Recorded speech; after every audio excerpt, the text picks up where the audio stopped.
Hey guys, how you doing? Dick Liberty here, all things American team. Joining me tonight, we're coming from Hood News Global. We're sponsored by Fantastic Sam's, One Daytona. They're a great crew out there. Gene and Gerald especially. Go out and see them if you're in Daytona area or down here for a spring break. Or if you just live here, they'll take real good care of you. They do a quality job out there.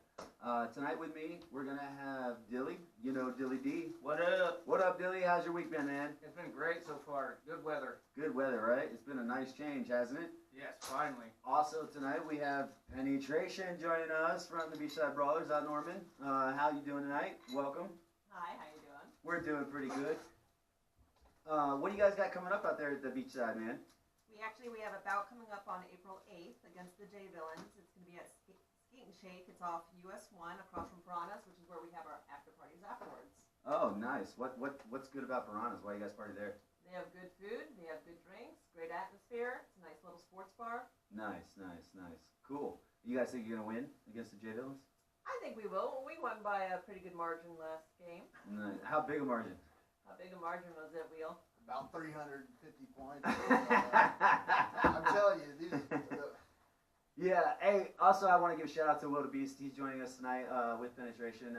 He's a great dude. I know you guys love him. He's a really funny guy. How you been, Will the Beast? What's up? I've been great. You been great. What have you been doing these days? Cleaning pools.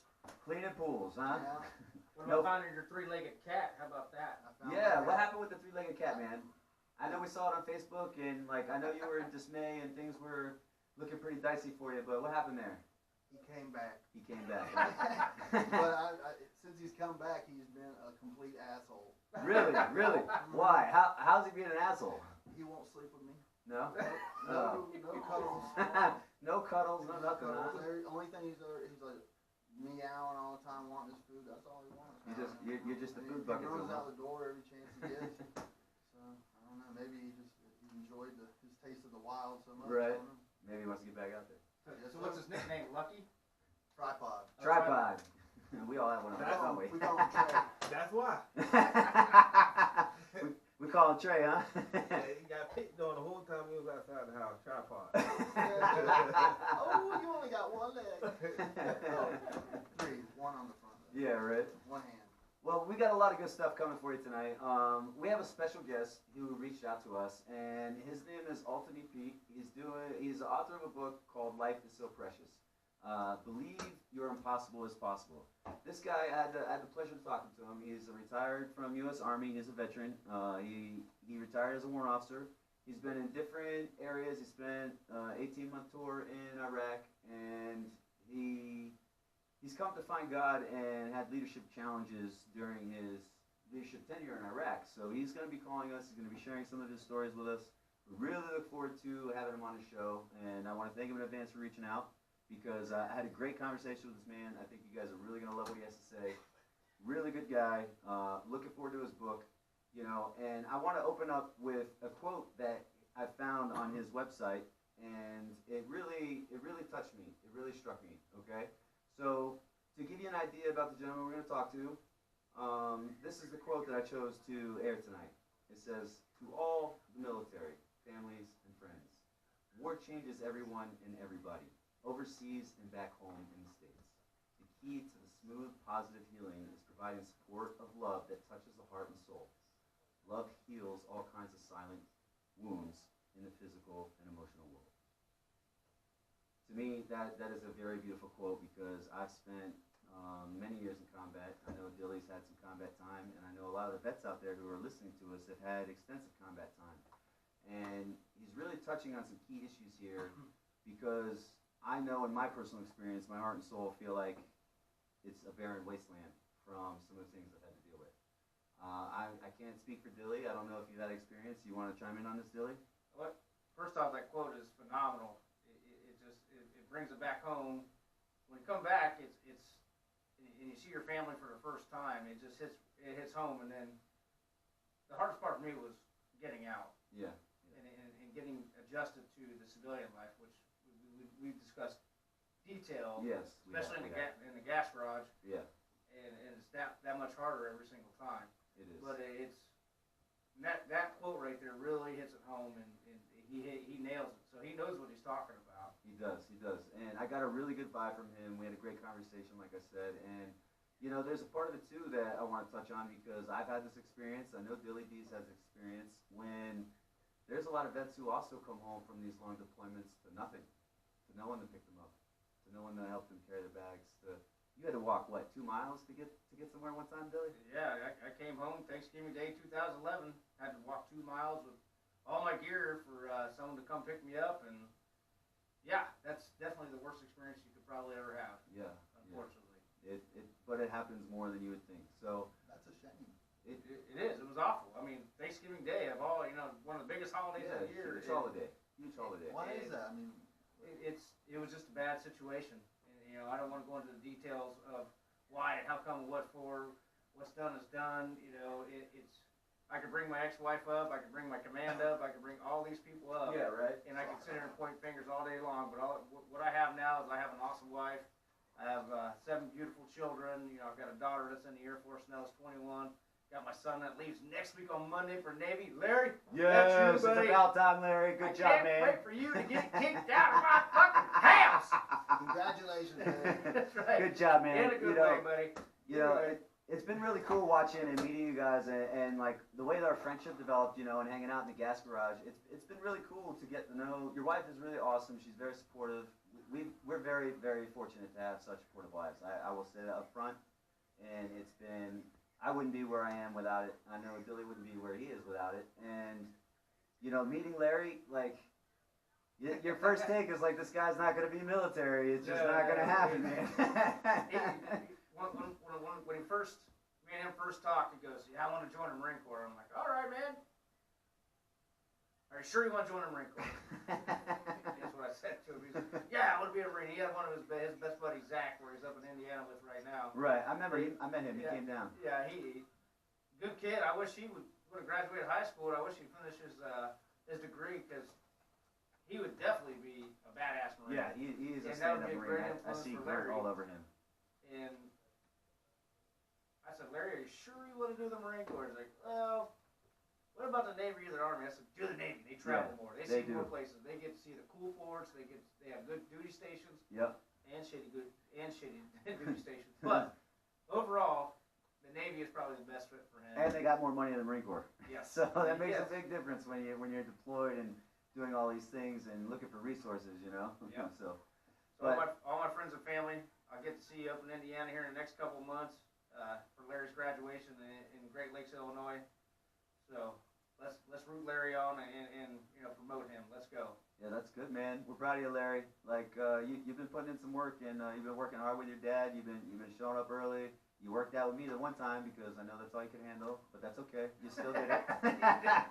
All 15 minutes. All 15 minutes of it, but you made it. You made it through. So I think you're gonna do really well, man. And I think you picked your MOS smartly, and you got your whole future ahead of you. Well, he had great company to help him with that. So. Yeah, you gave him a lot of mentorship, man. I remember sitting there. We talked a lot of hours in the gas garage about this kind of stuff. Absolutely. Yeah. So, what has been going on here in the news lately that's been bothering people? Oh, what grinds my gears? What grinds your gears, Dilly? Because I know you brought this up a little bit earlier, and I know we got a caller calling in later tonight to talk about it, but I want to give the audience a little preview. Yeah, the preview is the old gun control debate. Okay. How these teenies, as I call them teenies, think that they want to come in and between the ages of 15 to even 19, want to come in and try to debate our Second Amendment rights. Well, first off, I hope they read the Constitution and all the amendments in it to understand what it's all about. Right. Instead of trying to debate about a certain weapon, an AR-15 or whatever you want to call it. Right.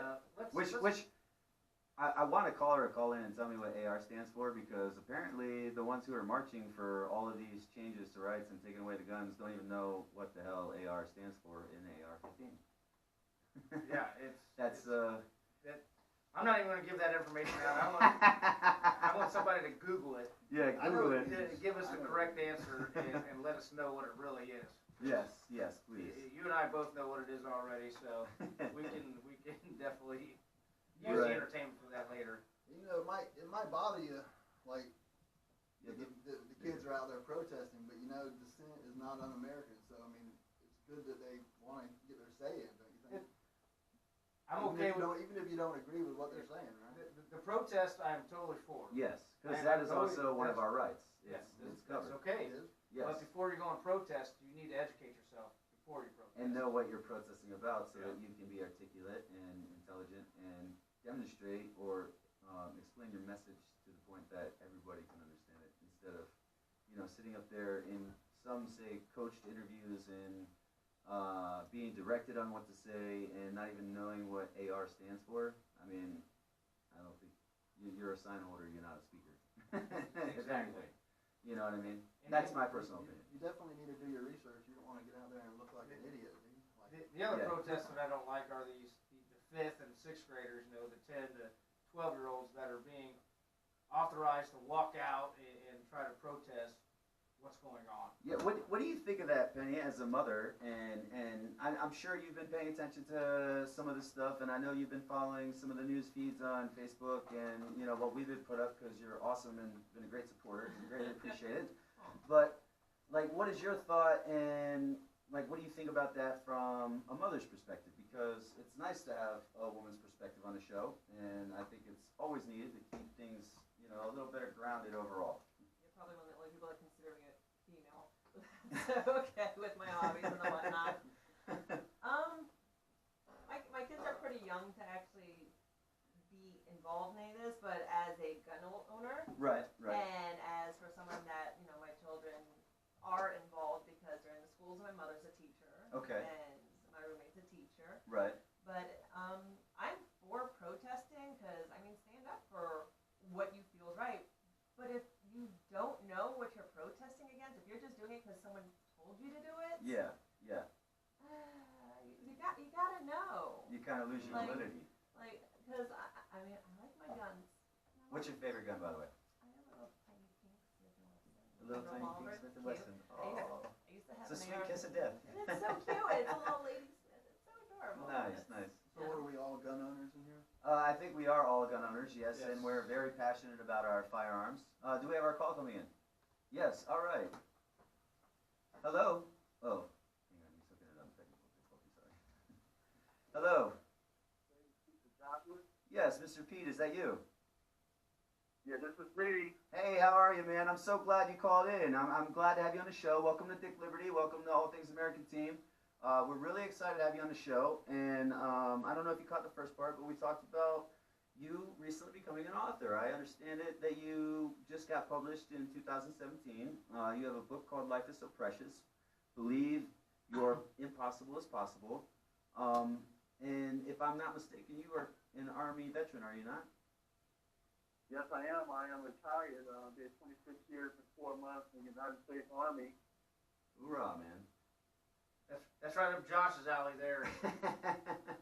Well, thank you for your service. I served in the Army. I also served in the Marine Corps. I served in the Marine Corps first, so unfortunately, for some Army folk, I am fully behind the Marines. Army's great, but Marine's my first choice. Dilly D over there, he's also a former Marine. And so, we both have combat time, and I understand that you have a good amount of combat time. Is that correct? Yes, I did one tour in Iraq. It was 18 months, Okay. and it was one of the most dangerous. We had one of the most dangerous tours and missions over there. We had to close down the Abu Ghraib prison, Uh-huh. one of Saddam's prisons. Oh, wow. So I'm gonna tell you, it was one of the most devastating, dangerous missions over there. Wow. Was that just what your orders came up to be and you just got put on that task, or was it, like joint operations type of thing? Well, we knew that was the mission when we came down. Well, actually, when I came down on orders and found out, I was able to join in with the MP unit that I deployed with, Okay. and the mission was to close down that facility. And we actually took over the facility after the last unit mistreated those Iraqi soldiers, Right. prisoners. Yeah, That we was came after in the and press cleaned release everything with all the up. photos, I'm assuming? Yes, it was. All right. So, what inspired you to write this book? I mean, you have such a catching title, Life is So Precious, and to a lot of us, I know it is precious. I know people say that all the time, but I know as a veteran being in combat and and losing fellow service members, I know personally how precious life really is. What inspired you to start writing in general? I think I want to say I picked up my gift right when I lost my mother 22 years ago. Okay. And when I lost her is when I discovered I had a gift. And I want to say to everyone today, and even you guys in the studio, everybody has a gift. Right. And everybody has a purpose. Yes, we believe that wholeheartedly. And sometimes something has to happen to bring the good out of you because it's already in you. But something always has to happen just to bring that out of you. Right. And sometimes it can be tragedy, it can be a sudden accident, whatever it is, it's just to bring something that's inside of you to come out. So you think the loss of your mother is what it helped you discover this gift, and that's what brought this out of you, this new sense of passion? Yeah, just when I lost my mother 22 years ago, I just started writing. Okay. Didn't even know it was in me. I just started writing. I mean, it's unbelievable. Right. So when I later ended up retiring from the Army, I was already writing. Right. So I just made it out of a book. Okay. Okay. You basically you took the time to put your words on paper, and it became this beautiful book for you. Is that my understanding? Yes, it did. Yes. That's correct. Did you find Took a lot of mental notes. Right.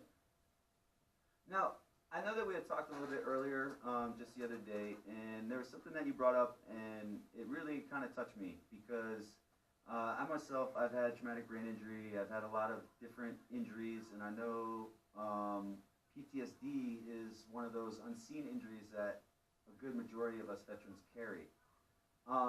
Did you find your writing and the telling of your story any way therapeutic, and what about it was therapeutic? Like, how did it help you kind of transition your current state to the state that you're in now and what you're trying to accomplish? Well, I would like to say, first off, I'm steady transitioning because after being in something for so long, you're constantly transitioning because you've been in a system that just had you cooped up for so many years. Right. So I've only been retired just 4 years, and I'm still transitioning. Okay. Transitioning from the military life of being a soldier, to discipline, to now family. And right now, family is one of my biggest struggles because I struggle with my mom and just recent loss of my sister. It'll be 8 years, April 1st. So that's a transition for me. Oh, wow. You have that anniversary coming up, so I was able to, makes your transition. right, Yeah. right. I was able to come home on emergency leave, but Right. then right after the funeral for my sister, I had to leave right back out. Yeah. So I'm always transitioning. As a matter of fact, everyone is always transitioning. But my book was therapeutic because I was able to get all those thoughts together, Right. and I was able to heal myself. Okay. And I was able to purge myself Right. and just really think about my accomplishments, my achievements, my ups and my downs, because we all have them. Yes, we do. And I was able to get a positive message out of it, because if you could persevere for being in war, or even in your personal life, if you lost a wife or somebody left you, in my case, losing my mother and even my dad walking away. Yes. Man, you got to get a story. You got to get a story out of that. Yes, you do. So was that your biggest down then? Is losing your mother, during the time you were in service? Yeah, I want to say that was one of the biggest parts that just really blew me away because, man, you only get one mother, and there is no substitute. And I was very close to my mom, and that's for all the women out there. Women are queens, man. We have to respect them because when my mother died, like I explained in my book, when my mother died, my dad didn't know what to do. Right. So he basically dropped the pieces and he walked away. But as women, I know if my mother was still alive, she would have picked up the pieces and kept it moving. She would have been So the glue we have to to hold give you it- guys together. Right, we have to give it up to all the women because without the women, there is no us. because we need them just like the rivers of the water needs the waves to mix through the day. We Yes. need the women the same way. We need them. We do. So Absolutely, my I hats agree. off, and I salute Yep. all the women. We absolutely agree with you, and it really touches me that you reached out to us because here, like we have a passion for purpose, and I know you talk about your transition and you have those, not only the PTSD from the combat, but the personal PTSD that everybody experiences at one point or another in their life. It's sad to say, but I think there's adversity can connect me universally to anyone in the world instantly because everybody has to go through it. So what things did you take out of those therapeutic lessons you learned from your writing, and how did you apply them to better shape the construct of your life and how you're directing your life right now? Well, what I did was, and I want to explain to everyone in the studio and out there that's listening, is that your good is your promise. Right. Because whatever's inside of you, you're gonna get promised to receive that, whatever your heart is desiring. And you have to think of it as a term of being positive. You Right. can't look at it as a negative thing. It's to destroy me, take my life away. No, it's not to do that. It's to get you to the next level. And like I wrote in my book, you take gold, for instance. Gold doesn't become real and pure gold until it goes through the fire. Yes. And Absolutely. that fire is gonna be hot. Yes. And it may even burn, but if it's real gold, it ain't gonna burn it. It's just gonna purify it and make it more stronger, so it can get out there on the market and be sold. Right. So that's what our lives are all about. We gotta go through this moment in order to reach to the other side, because how are we gonna know there's a light at the end of your tunnel if you don't get in that tunnel and get through it? That's right. I agree with you. How much of this reflection kind of shed light onto maybe some resources, and I'm speaking of resources in the sense of intangible resources like creativity, like being able to write, other things that generate that positive influence for you.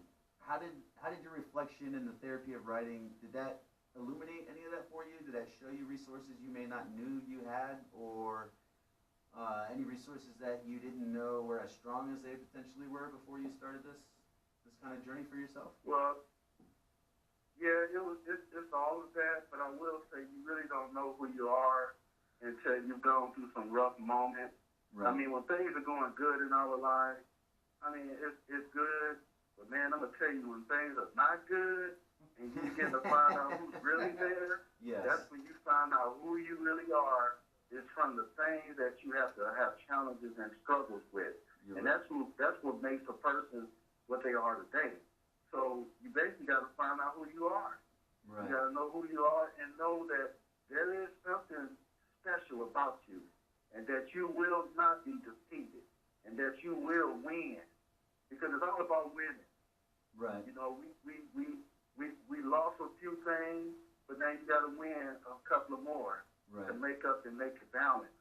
Do you So think? it's basically just finding out who you are. Yeah.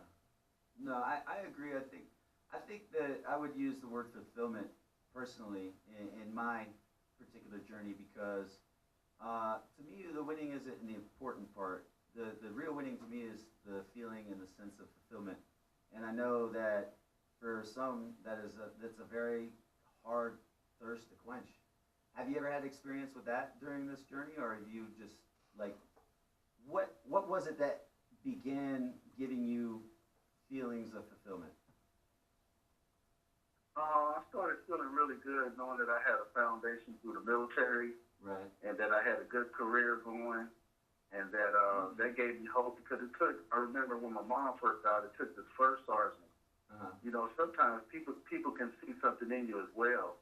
That I mean, you- even in the midst of a storm, they can see that you got an umbrella waiting on you to get through that storm, so you don't Right. get all wet up. Right. So this first sergeant looked at me and told me, he said, Pete, he said, man, there's something good about you.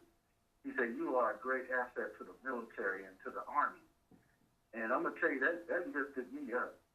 That made me do the Forrest Gump, and I had to keep on running Right. because I couldn't stop, you know. See, So that lifted me up and that encouraged me.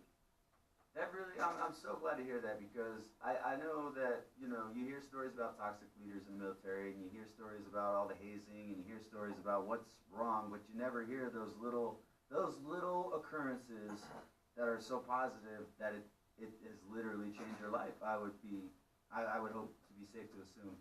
Like, that's why I'm glad that you're reaching out on the show and that you're talking about your book and your experience because, you know, if there are viewers and listeners out there that think it's boring, that's okay. I'm okay with that. But if this touches one person and has a positive impact, even in a smallest scale, that helps them get onto that path, then to me it's worth it. Wholeheartedly, it's worth it. I don't care if I only have one listener. That is more important to me. So. Yeah, because everyone needs to understand also that it's not the big things that saves us. Right. It's just the little bitty things, man. It can be the touch of a butterfly. And you know, a butterfly is really light. Yes. But just from looking at that colorful, nicely made butterfly, just touching you on the shoulder, that's just letting you know you don't make it. Yeah. So it's just the little things. It's not always big things. Because I noticed that when there's a lot of people around, there's so much confusion. When you have just a few folks there, everything is just peace and calm and like harmony, singing in the choir, you know. Nice and So simple. it's just a little thing. Awesome. So tell us a little bit about your book. How did it get published? Like, how did this come to be? Like, it just kind of, did it spring on you? Is this something you planned? Like, give us a little info about your book. Well, my book came about when I was getting ready to retire from the Army. Okay. And I was just thinking to myself, what do I want to do with the rest of my life? Because I just made 51 in January, and I don't even look it. So, well, that's good, man. I'm glad for you. Are you putting yourself out I there? Is that what wanted you're trying to say? I wanted to do more and give more because, for one, I'm a people person. I just love people, man. Right, I'm talking right. like homeless folks, families that are struggling, Right. our youth, people that are in prison. It's like my heart just goes out to everybody. I mean, I don't care what color your skin is. Right. I'm a people person. Yes. So I was thinking, how can I become a multi-millionaire legally now? Right. Legally. Yes. Because, you know, I still have a lot to lose by being in the Army and being retired because if you mess up, you can still lose it. So Yes. I wanted to try to add on to my foundation and just keep it going. So I just decided to write a book. And see, I've always wanted to be into movies, commercials, and Right. you know, because because in my book I have a picture with me and Magic Johnson in there, Oh, nice. and and I wanted to, and I wrote a piece about him in my book, you know, just to show how humble he was. He Okay. gave me some words before I left to go to Iraq. Do you want to So I share just those thought, words? what else can I do? Say it again. Do you want to share the words that he gave to you before you went to Iraq?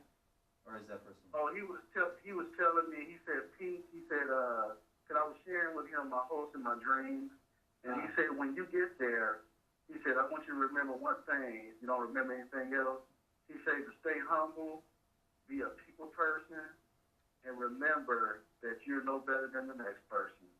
And keep your circle small, Right. because a lot of people are going to try to snatch you and take from you like the sharks do in the water and the wolves on land. Yes. He said, but keep that circle small, and he said, you're going to do fine. And I never forgot those words from a legend, you know, sharing that with me.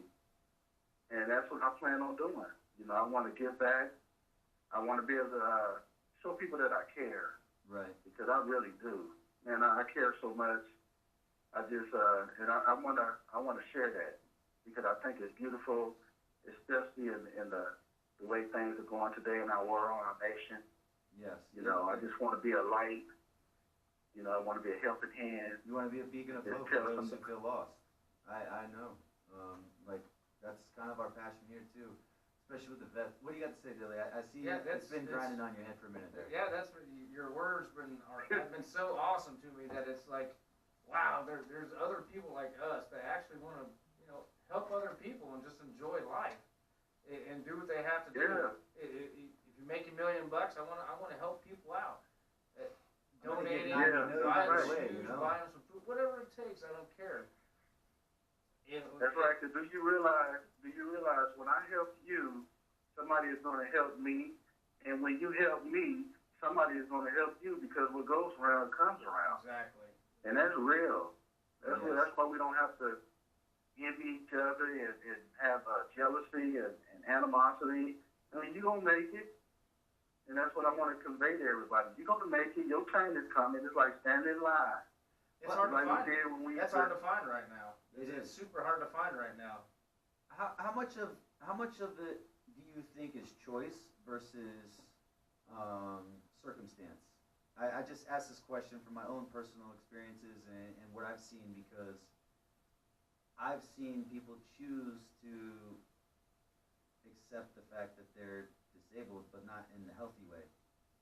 So I'm wondering, did you deal with any of that kind of stuff, going through some of the stuff and adversity that you went through that brought you to write this book, or have you seen it in your interactions and experiences with other vets to where they haven't Well, I made see the it. choice?